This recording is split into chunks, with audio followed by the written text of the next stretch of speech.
मुंबई महापालिका नागरी सभागृहानं मालमत्ता करामध्ये सवलतीची मर्यादा 500 चौरस फुटावरून 700 चौरस फूट करण्याची सूचना मंजूर केलेली आहे। हा प्रस्ताव विचार विनिमयासाठी नागरी प्रशासनाकडे पाठवला जाणार आहे आणि त्यानंतर हा प्रस्ताव मंजूर करण्याची शक्यता आहे।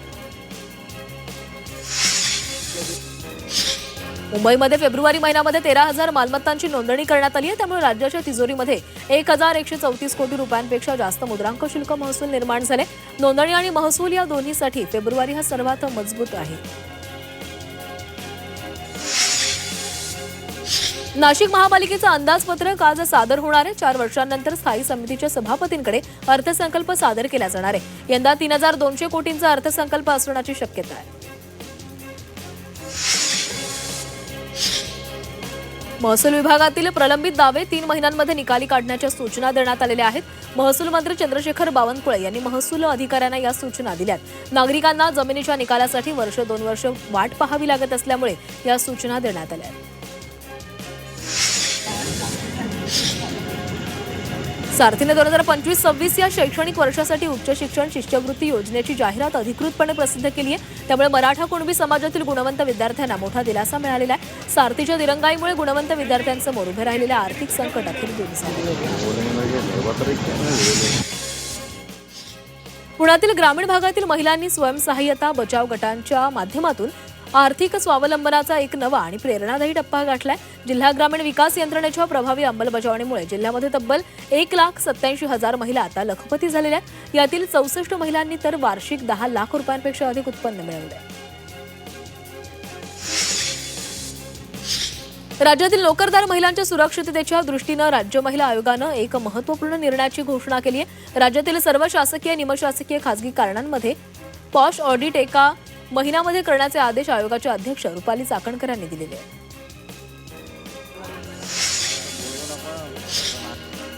मुंबई ते विजयदुर्ग रोरो सेवेची मुहूर्ताची फेरी सुटलेली आहे। पहिल्यांदाच प्रवाशांना मुंबई ते विजयदुर्ग असा प्रवास वातानुकूलित अत्याधुनिक बोटीतून करता येणार असल्यानं प्रवाशांमध्ये उत्साह होता। मात्र प्रवास 1.5 तास लांबल्यानं प्रवाशांनी नाराजी व्यक्त केली आहे।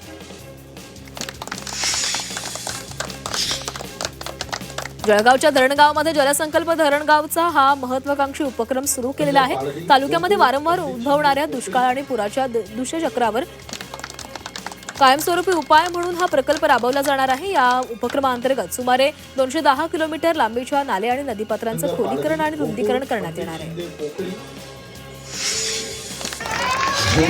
सांगलीमध्ये पार पडलेल्या राज्यस्तरीय शरीर सौष्ठव स्पर्धेमध्ये कोल्हापूरच्या अजिंक्य रेडेकरनं महाराष्ट्र श्री किताब पटकावलेला आहे। तरुण भारत व्यायाम मंडळाच्या वतीनं सांगलीमध्ये राज्यस्तरीय शरीर सौष्ठव स्पर्धेचं आयोजन करण्यात आलं होतं। यामध्ये राज्यातील जवळपास 150हून अधिक शरीर सौष्ठवपटूंनी सहभाग घेतला।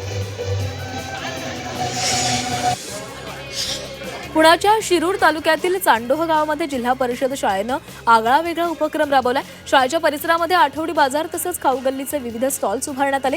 या उपक्रमामुळे विद्यार्थ्यांना खरेदी विक्रीचा प्रत्यक्ष अनुभव आलाय। येवल्यामध्ये मनसेकडून मराठी भाषा गौरव दिन साजरा करण्यात आला। मनसेनं वारकरी संप्रदायातील भाविक तसंच ज्येष्ठ नागरिकांचा सन्मान करून मराठी संस्कृती आणि परंपरेचा गौरव केला आहे। वीकेंड आणि होळीच्या सुट्टीमुळे गणपतीपुळ्यामध्ये पर्यटकांची गर्दी वाढू लागली आहे। गेल्या 3 दिवसांमध्ये 40,000 पर्यटकांनी गणपतीचं दर्शन घेतलंय। उद्यापर्यंत पर्यटकांची गर्दी असणार असल्याचं बोललं जात आहे।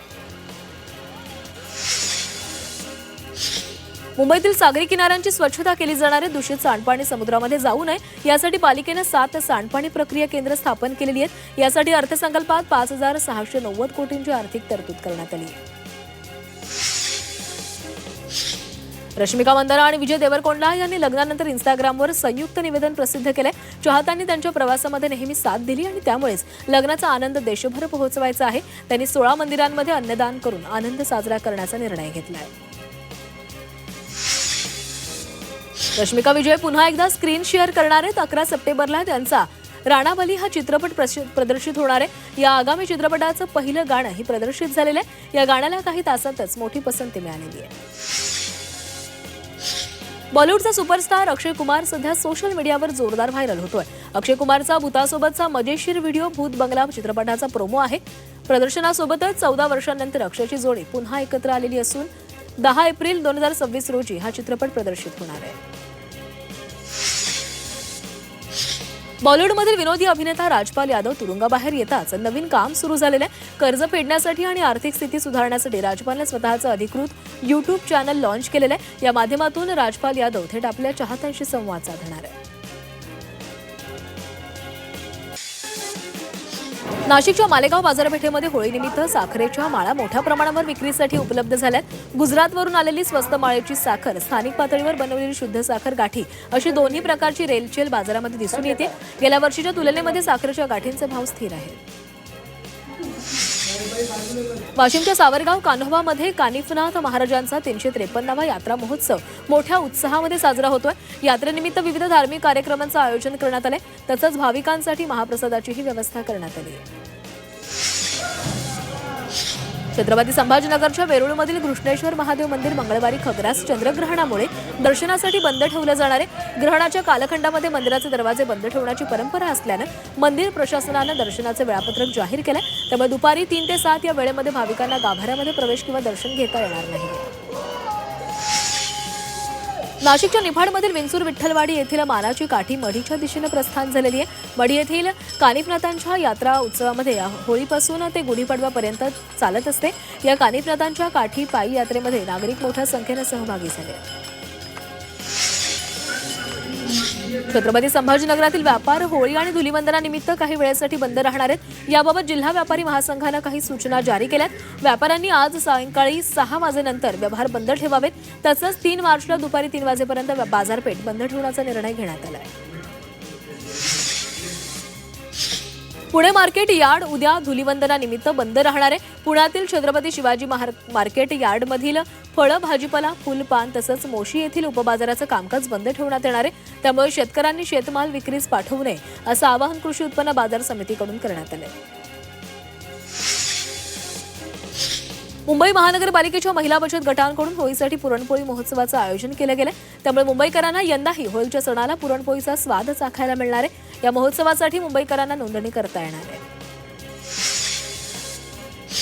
होळीनिमित्त बेलापूर पेंधरवरील मेट्रो सेवेमध्ये तात्पुरता बदल करण्यात आलेला आहे. मंगळवारी सकाळच्या वेळेमध्ये मेट्रो सेवा पूर्णपणे बंद राहणार आहे. दुपारी 2 वाजल्यापासून सेवा पुन्हा सुरू केली जाईल.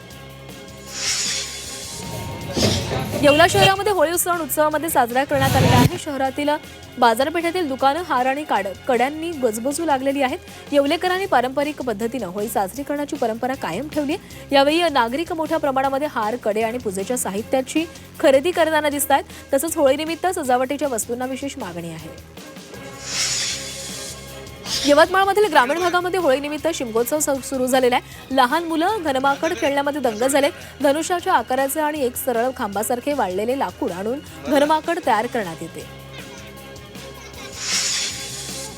वाशिममधील बाजारपेठ होळी आणि धुलीवंदन सणानिमित्त गजबजलेली आहे. बाजारपेठेमध्ये पांढऱ्या शुभ्र बत्ताशांच्या गाठींना विशेष मागणी वाढली आहे. विविध आकार आणि पॅकिंगमध्ये बत्ताशे विक्रीसाठी उपलब्ध असून सध्या त्यांना किलोमागे 150 ते 200 रुपये दर मिळतोय.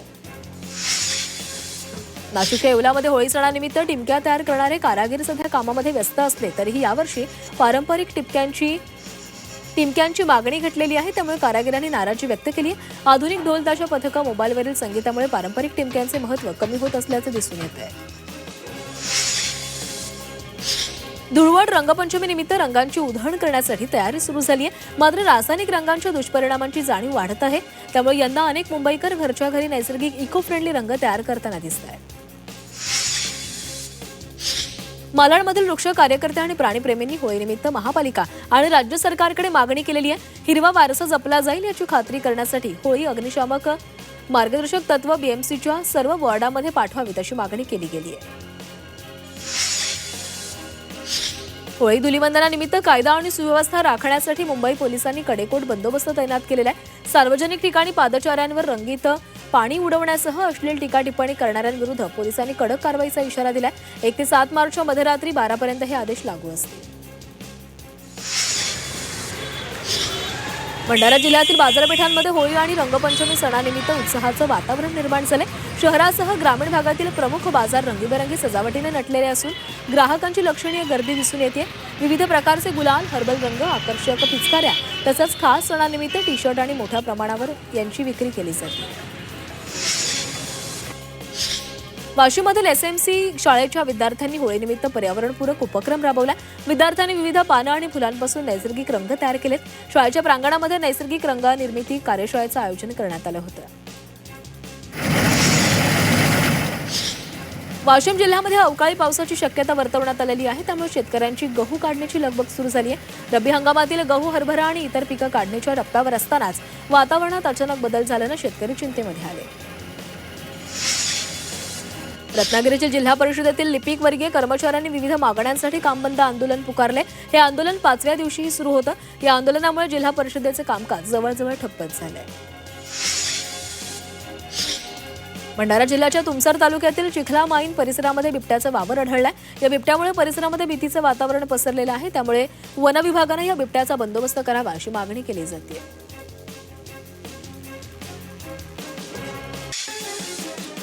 अकोला शहरातील शिवसेना उद्धव बाळासाहेब ठाकरे पक्षाचे शहर प्रमुख राहुल कराळेंच्या चारचाकी वाहनाची तोडफोड केली गेली आहे। पोलिसांनी या प्रकरणामध्ये 4 जणांना अटक केली आहे। पोलिसांनी सीसीटीव्ही फुटेजच्या आधारे या 4 जणांवर कारवाई केली आहे।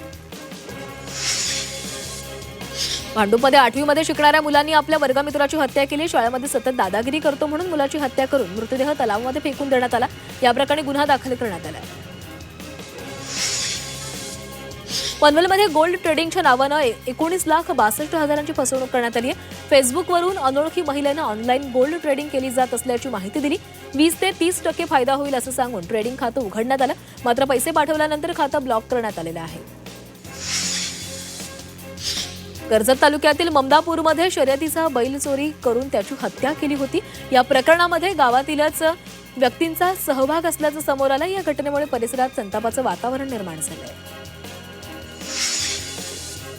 पिंपरी चिंचवडमधील जैन मंदिरामध्ये चांदीचं मुकुट चोरी झालेलं आहे। या प्रकरणी चोरट्याला पोलिसांनी अवघ्या 48 तासांमध्ये बेड्या ठोकल्यात। जवळपास 200 सीसीटीव्ही कॅमेऱ्यांचं फुटेज तपासून सराईत चोरट्याला अटक करण्यात आली। नाशिकमध्ये परदेशात नोकरीचं आमिष दाखवून 5 लाखांची फसवणूक करण्यात आली। या प्रकरणी पंजाब येथील कबूतरबाजा विरोधात अंबड पोलीस ठाण्यामध्ये गुन्हा दाखल करण्यात आलाय। नोकरीच्या आमिषानं चांगल्या पगाराची नोकरी गमावण्याची वेळ तक्रारदारावर झाली। बीड बायपास जवळील एक हॉटेलवर गुंडांच्या टोळक्यानं राडा घातलाय। हॉटेल बंद झाल्याचं सांगितल्याच्या क्षुल्लक कारणावरून या टोळक्यानं राडा घातला। यावेळी टोळक्यानं शस्त्रांनी हल्ला केल्याचं हॉटेल मालकाने सांगितलं आणि यामध्ये मोठं नुकसान झालेलं आहे। या प्रकरणी संशयित गुन्हेगारांवर गुन्हा दाखल करण्यात आला आहे।